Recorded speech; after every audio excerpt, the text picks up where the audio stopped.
guys, Gray here, and today I'm doing a review of the Atom Smasher figure.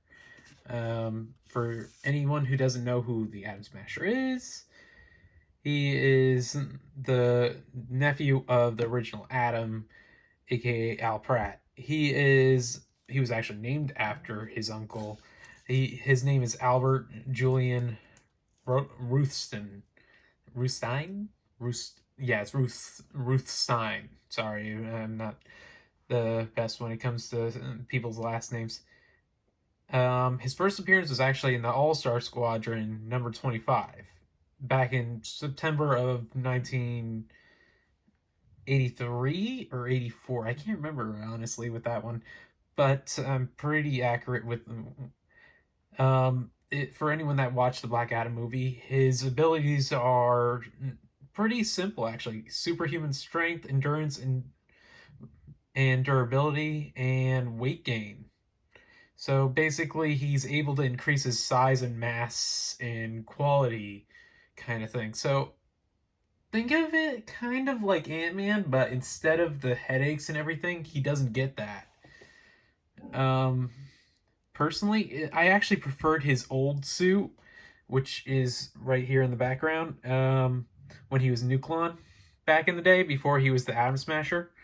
But he updated the suit to look like his uncle, the Atom.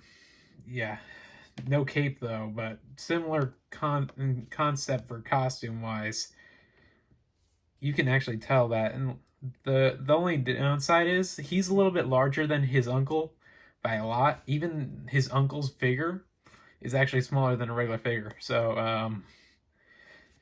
kind of funny if you think about it. Like he got more power than his uncle, even though his uncle didn't have superpowers. The only reason though that he got superpowers was because of let's just say it was kind of an accident thing, but it was like his uncle got superpowers eventually later on, but he was abused, he was beaten, and this is kind of weird. Like all heroes that have super strength are kind of timid to a degree. Like they don't want to use it too often, which kind of makes me wonder why. Like you could use it to cut stuff in half, like activities, like it's nothing. But the irony is they rather not use it at all because of the negative consequences of using it. Whereas his uncle was fine with using the powers the second he got them because they were like basically nuclear army weapons. Literally, his power was literally nuclear.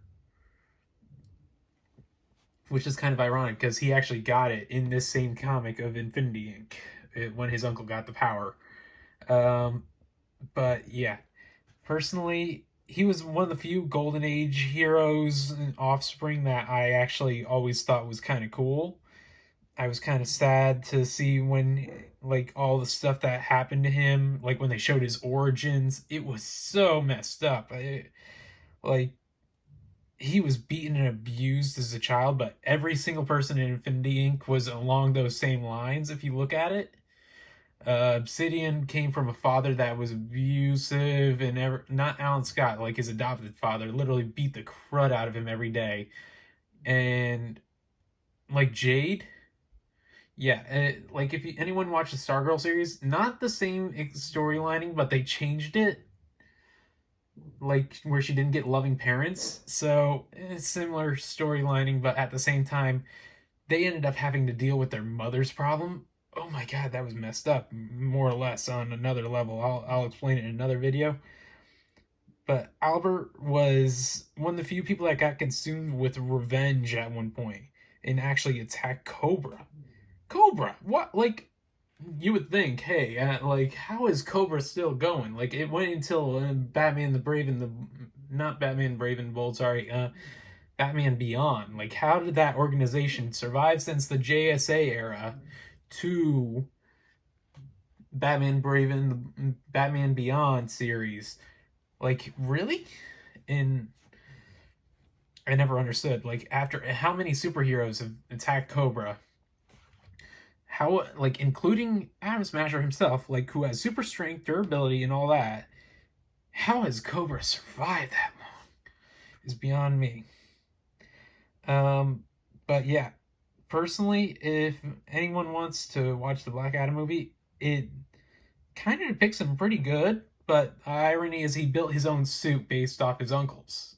His uncle was actually against him becoming a superhero. Most of the Infinity Inc. Characters were their parents and uncles and family were against them ever becoming superheroes in the first place. Like the whole point of you becoming a superhero is to protect your loved ones, not have them become the same as you, where they end up getting the crud beat out of them every single day. If you think about it, it's actually pretty accurate. Though the only downside is he has one of the few ones that are a pain in the butt to turn. So, like, unlike this one, where you can just turn it by having it rotate here. Sorry, this one is kind of stuck. It's normally easier, but the downside is the Al Pratt figure is a lot tinier, so he's harder to maneuver. This is one of the few things that gets stuck constantly. No matter how much strength you have, it eventually gets stuck, and then you have to wait like 3 turns before it gets back to normal. But yeah, personally, I loved him, and weirdly enough, I remember what his accurate weight was at some point. Like, his accurate weight was 297 pounds, but when he turned into a giant, he could go up to 700 pounds and more. Like, really? Really? 700 pounds is pretty big, like, for anybody, like, in the universe. Though I love how they did his design and everything. They got every single aspect correct. Like, they didn't miss a single thing, though I do have to admit they could have done more. Like, he is missing one aspect that they didn't add in, and I'm not saying anything about it because personally it's just like a small detail, is that he had like the atom symbol also on his wrist, like right here specifically, to represent his uncle. Yeah, I know it sounds weird, but like, he really respected his uncle more than anybody in the universe. Like, if you think about it, his uncle was a short man who had no powers, unlike him, and basically fought crime just like that, and against gods, alongside gods too. A lot of the JSA members were mostly normal people, which kind of makes you a little shocked. Like, a few of them have powers, yeah, like, but Wildcat, Mr. Terrific, Sandman, and Ma Hunkel, no powers whatsoever. That's like a majority of them actually, right then and there, right? Like 4 people so far, and that's just a small number, didn't have powers. But yeah, out of the original team. But would I recommend this figure? 100%. He's totally worth it. They got every single detail, and I would say he's pretty awesome. Though I do kind of miss the mohawk. He used to actually have a mohawk, but that was in his teenage years before he kind of went into like a suit phase, and kind of became a businessman. It was another thing. But, I hope you guys liked the video. Please subscribe. Have a nice day. Bye.